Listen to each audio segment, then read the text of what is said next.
जना वंदे मान्य पंथास ज्ञाता महापात्र आचार्य श्री नागदेवा नमस्कार या थोर महानुभावा नमस्कार या थोर महानुभावा सर्वज्ञ श्री चक्रधर स्वामी श्री दत्तात्रेय महाराज की ग्रामीण मानवाश्रम मंडळाच्या प्रेरणेने श्री दत्त मंदिर ब्रह्मे आणि प्रमुख कार्याध्यक्ष असे मानश्री ज्ञानेश्वर बोढोले यांच्या प्रेरणेतून आजचा होत असलेला उटीव पार आणि त्या निमित्तानं होत असलेली आजची छोटेखानी धर्मसभा, या धर्मसभेला प्रामुख्यानं उपस्थिती ज्यांची या सभेला लाभली आहे असे परमपूजनीय परममहंत आदरणीय श्रद्धेय असे महंत श्री भानेगावकर बाबा, परमपूजनीय परममहंत उत्तर वाळोना निवासी असलेले परमपूजनीय परम आदरणीय श्रद्धेय श्री नरेंद्र मुनीजी बिळकर, तसेच ज्यांनी आपलं प्रवचन या ठिकाणी केलं आणि थोडक्या शब्दात त्यांनी मनोगत आपलं व्यक्त केलं असे विद्वत रत्न परमपूजनीय परम आदरणीय श्रद्धेय श्री केशव मुनी दादाजी बिळकर, असे ज्यांनी आत्ताच 1 वर्षापूर्वी ज्यांनी संन्यास धारण केला आणि आम्हा सगळ्यांना एक नवी प्रेरणा नवी दिशा देण्याचं काम ज्यांनी केलेलं आहे असे आमच्या दारवा तालुका ग्रामीण मानवाश्रम मंडळाचे असलेले सहसचिव असे परमपूजनीय परम आदरणीय श्रद्धेय नरेंद्र मुनी दादाजी लोणारकर, तसेच परमपूजनीय परम आदरणीय श्रद्धेय श्री राघवेंद्र मुनी दादा बिळकर, तसे या सभेला प्रामुख्याने उपस्थित असलेले ज्यावेळेस आमचा जांभोरा या ठिकाणी भव्य दिव्य अशी श्री पंचकृष्ण समाज प्रबोधन व्याख्यानमाला होती आणि त्या व्याख्यानमालेच्या निमित्तानं ज्यांच्या आम्ही निवासस्थानी पोहोचलो होतो पत्रिका देण्याकरता असे आपल्या विभागाचे असलेले लोकप्रिय आमदार ज्यांनी फार मोठा विकास आणि त्यांच्या शब्दातून व्यक्त केला असे मान्य श्री मदन भाऊ गिरावार, तसेच संपूर्ण पदाधिकारी तसे मान्य श्री प्रवीण भाऊ लड्डा, ज्यांचं नेहमी या मंडळाला फार मोठं सहकार्य असते असे प्रवीण भाऊ लड्डा, तसेच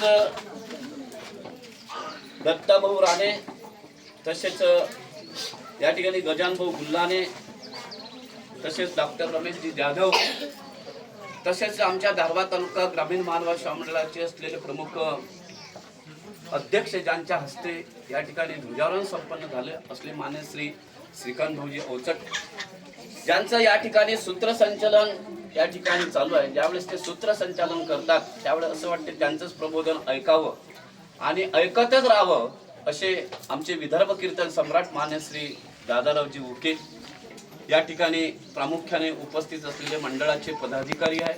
तसे आमचे दारवा येथील यशवंतरावजी उगळे आहे, आमचे केशवरावजी राऊत आहे, मंडळाचे सदस्य आमचे गोपाल भाऊ इंगळे, असे अनेक मंडळी मान्यवर, तसेच आमच्या हातगाव येथील ज्यांचं नेहमी धर्मकार्यात सहभागी असते असे मानसी राजभाऊ अवचट या ठिकाणी उपस्थित झाले, त्यांचं सुद्धा मी या ठिकाणी अभिनंदन करतो. या ठिकाणी माझ्यासोबत आलेले मान्य श्री आदित्य भाईजी पटेल घुगर्डा अंजनगाव निवासी असलेले प्राध्यापक आदित्यभाई पटेल, तसेच आमचे कृष्णाभाऊ या ठिकाणी उपस्थित आहेत, तसेच आमचे कमलाकरजी भगत हे सुद्धा या ठिकाणी उपस्थित आहेत. स्वामी श्री चक्रधरांच्या श्री चरणावर आणि दत्तात्रय प्रभूच्या श्री चरणावर श्रद्धा समर्पित करण्यासाठी गावातून आलेले मातृतुल्य पितृतुल्य बंधू आणि भगिनींनो आणि माझ्या बालमित्रांनो, अत्यंत महत्वपूर्ण असलेला आजचा हा सोहळा, नवरात्राचे दिवस निघून गेले, माळी पौर्णिमा संपून गेली आणि चला बा एक नवा पर्व, नव्या पर्वाला, दिवाळीच्या नव्या पर्वाला आता सुरुवात होत आहे आणि अशा पर्वावर आजचा हा उटी उपार संपन्न होत आहे. आणि म्हणून या ठिकाणी अनेक संतांनी, अनेक महंतांनी, अनेक आचार्यांनी आपलं मनोगत या ठिकाणी व्यक्त केलेलं आहे. पंचकृष्ण समाज प्रबोधन व्याख्यानमाला आपल्या या तालुक्यामध्ये कमीत कमी 2 ते 3 व्याख्यानमाला या तालुक्यामध्ये संपन्न झालेले आहे आणि त्या व्याख्यानमालेतून अनेक वेदाला पात्र झाले, बोधाला पात्र झाले, अनुसरणाला पात्र झाले आणि धर्म कार्य करत आहे. खरोखरच धर्म कार्य करत असताना आपल्या जीवनामध्ये आपण जर धर्माचं रक्षण केलं तर धर्म आपलं रक्षण करू शकते. त्यासाठी आरंभी पहिल्यांदा आपण ध्वजारोहण त्यासाठी करत असतो की बा आमूचा फडके झेंडा हे गीत सुद्धा सादर केले आमचे दादाराव उकेने. आणि म्हणून आपण धर्माचं रक्षण केलं तर धर्म सुद्धा आपलं रक्षण करू शकते. आपण जर धर्माचं रक्षण केलं नाही तर धर्म आपलं रक्षण करू शकत नाही. दादाने आमदार साहेबांनी सांगितलं हिंदू राष्ट्र धर्म आहे आणि अशा राष्ट्र धर्माचं रक्षण करणं सुद्धा आपलं एक प्रकारे कर्तव्य आहे. आणि म्हणून या कर्तव्यातून होत असली परमेश्वराची सेवा धर्मसेवा हे सुद्धा अत्यंत गरजेचं आहे. ज्ञानेश्वर ढोले यांनी यासाठी उपाय ठेवलेला आहे. अनेक भाग्यवंत अनेक संत महंत या ठिकाणी येतील आणि माझ्या हातून काहीतरी क्रिया चांगली घडल. अनेक भाग्यवंताच्या जीवाच्या ठिकाणी अन्नदान घडल, उपहार घडल देवाच्या ठिकाणी. त्यातून काहीतरी मला सुद्धा त्या क्रियेचा फायदा होईल. मला कधी ज्ञानाचा अधिकार निर्माण होईल. आमच्या मानव पंथाची मंडळी साहेब फार मोठे अन्नदान करत असतात. अन्नदानाला खूप महत्त्व देतात. एखादा जर पाहुणा आला तर त्याला आम्ही उपाशी कधी पाठवत नाही. आणि म्हणून आमच्या मानव संप्रदायात देवाने सांगितलेलं आहे अन्नदान ते उत्तम. अन्नदान ही चांगल्या आचारवंताच्या ठिकाणी ज्ञानियांच्या ठिकाणी भजन पूजन आम्ही करत असतो. आणि त्या भजन पूजनामुळे अनेक अधिकाराची निष्पत्ती या ठिकाणी होते, ज्ञानाची निष्पत्ती होते, प्रेमाची निष्पत्ती होते. त्यातून काहीतरी आपल्या जीवाकडून घडते. कारण की स्वामी सुद्धा म्हणतात बाई भक्ताची थोरवी देवची जाणे. कोणता भक्त कसा आहे कोणता भक्त कसा आपण जाणू शकत नाही, लक्षात ठेवा. आणि यासाठी तर आपण कोणाच्या चेहऱ्यावर पाहू शकत नाही की हा भक्त असा हा भक्त तसा आहे. म्हणून कोणाने आम्ही आमंत्रित देतो आणि त्याला म्हणतो की बाबा रे दंडवत आहे तुम्हाला जेवणाचा. आणि मग ती मंडळी या ठिकाणी गोळा होतात. खरोखरच आमचे संत महात्मे या ठिकाणी आलेले आहेत. बाबांनी संतांचं फार महत्व सांगितलेलं आहे. ज्ञानियाच्या दर्शनी होती पापा पुरच्छरी तयाचा अभ्यर्न करावा कवने भलतेनं वंदावे. संतांच्या दर्शनानं आपल्या जीवनामध्ये पापाचं पुरच्छन होते. आणि मग त्यासाठी तर आपण संतांचं दर्शन घेण्यासाठी अनेक ठिकाणी जातो. मला सुद्धा आज भाग्य मिळालं की बाई या ठिकाणी अनेक संत येतील, अनेक भक्त येतील, अनेक तपस्विनी येतील आणि त्या तपस्विनींचं संतांचं दर्शन होईल. त्यातच आमचे मदन भाऊ येरावार त्यांच्या नावाचंच मदन आहे की नाही. आपण गोपाल कृष्णाला मानतो, परमेश्वराला मानतो, त्यांच्या नावाचंच मदन आहे. आणि ते म्हणू लागले मी बाग तिथून पायी आलो, मला या रस्त्याची कदर फार आलेली आहे. खरोखर त्यांनी जे व्यक्त केलेलं आपलं बोलणं आहे ते व्यक्त करण्याचा प्रयत्न करणार आहे. कारण की मदन भाऊनी आम्ही त्यांच्या घरी गेला तर आमचा इतका आदर सत्कार त्यांनी केला, खूप केला. त्यावेळेस आमचे नारायणरावजी कानकिरेट होते, आता नरेंद्रपुरी दादा लोणारकर आहे.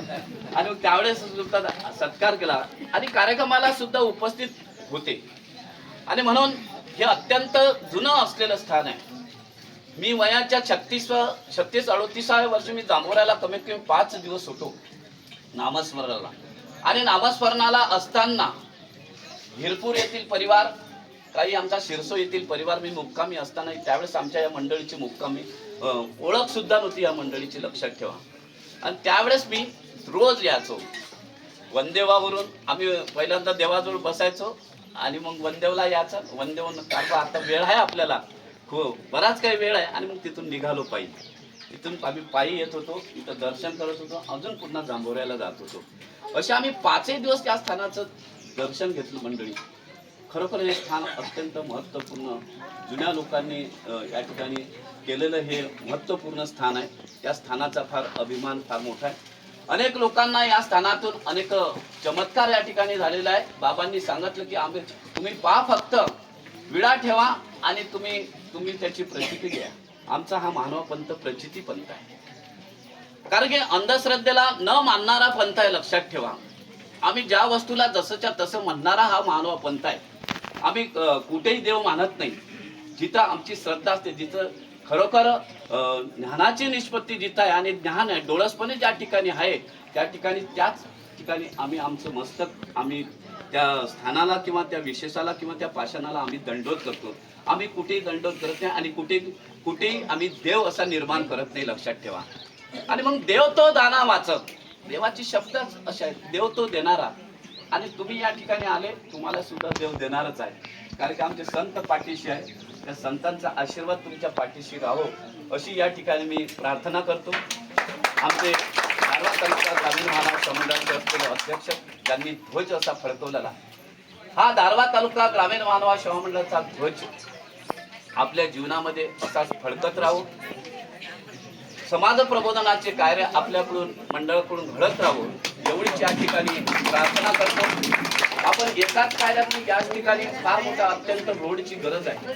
मी सुद्धा तिथं आल्यानंतर फार म्हणजे असं विचारत होतो का रोड कुठे आहे, कारण की 3 रस्ते दिसून राहिले. एक आश्रमाकडे जाते रस्ता, एक इकडे जाऊन राहिला रस्ता, 3 असे रस्ते दिसून राहिले. म्हटलं कोण्या रस्त्याला, मग एक मुलगा आली, विचारलं का बाबा म्हणजे इकडून जायला लागते. जाताना फार अडचण येत आहे भाऊ, आणि म्हणून हे स्थान अत्यंत महत्त्वपूर्ण आठवणीत ठेवा. तुम्ही 2 वेळा आठवणीत नाही ठेवलं, 2 पंचवार्षिक तुमच्या झालेले आहे, सांगितलंच नाही मला. पण मी आमच्या प्रवीण भाऊ यांना विनंती करतो, आता तरी भाऊंना आपण आवर्जून पहिले हे काम द्या. प्रवीण भाऊ 10 करोडचे रस्ते घेऊन घेतले, पण हे नाही सांगितलं. आणि हे काम अत्यंत महत्त्वपूर्ण स्थान आहे, कारण की इथं सभागृहाची गरज आहे. नवरात्रात तुम्ही 50 ते 100 लोक इथं उपस्थित असतात, स्मरणाला येतात, गावातून येतात. पाणी होतं, यावेळेस तर खूपच पाणी आलेलं आहे. पावसाळ्याच्या दिवसात मला तर वाटतं काही लोकांना पाण्याची सुद्धा अडचण गेली. ती पाणी आणायला अडचण, यायला अडचण, सगळी अडचणच अडचण आहे या ठिकाणी. जसं जांभोऱ्याला थोडी सोय झालेली आहे, पण या ठिकाणी अत्यंत महत्त्वपूर्ण असलेली व्यवस्था आपल्याला या ठिकाणी आहे. आणि म्हणून मी मानश्री विद्यमान असलेले आज आमदार आहे ते, आणि म्हणून मदन भाऊंना मी विनंती करतो, आपण या स्थानाकडे थोडं लक्ष द्यावं, जेणेकरून तुमच्या हातून केलेली सेवा ही परमेश्वरास लेखी लावो अशी या ठिकाणी ईश्वरचरणी प्रार्थना करतो. अचानक मलाही सुद्धा ह्या भेटीचा योग, तुमच्या सगळ्या भेटीचा योग निर्माण झालेला आहे. देव म्हणतात, तुमच्या भेटीत देव भेटे, अनेक पाडाचे गोमटे, नवनीत लाभे अवचटे परशास्त्राचे. तुमच्या भेटीत देव भेटल्यासारखं समाधान होते. आज आमचे संत महात्मे या ठिकाणी भेटले, मला एक आनंद वाटला. कोणीच भेटलं नसतं, मला सुद्धा आनंद झाला नसता की नाही कोणीच संत नाही. पण संतांचं दर्शन हे आमच्यासाठी एक प्रकारे दुर्लभ आहे, आणि असे संत महात्मे या ठिकाणी उपस्थित झाले. तुमच्या सर्व भक्त मंडळीचं दर्शन या ठिकाणी झालं, मला फार आनंद वाटला, आणि मी फार भाग्यवान झालो तुमच्या दर्शनानं. पुन्हा पुन्हा असाच योग आमच्या सुद्धा जीवनात येऊ द्यावा. आपण जो काम करल त्याच्या पाठीशी आपण उभं राहू. भाऊंनी आपल्याला आश्वासन दिलेलं आहे. मी काही प्रचारक नाही आहे, कोणता पक्षाचा प्रचारक नाही, पण भाऊ जर आश्वासन आपल्याला देत आहे, आपण का त्यांच्या पाठीशी राहावं नाही, आपण राहायलाच पाहिजे. आणि म्हणून भाऊ आज दत्तात्रय प्रभूच्या स्थानापाशी बसलेला आहे. एक चांगला मोठा सभागृह आपल्याला देतील, एक आपल्याला चांगला एक मोठा रस्ता देतील, अशी मी भाऊंना मंडळाच्या वतीने विनंती करतो.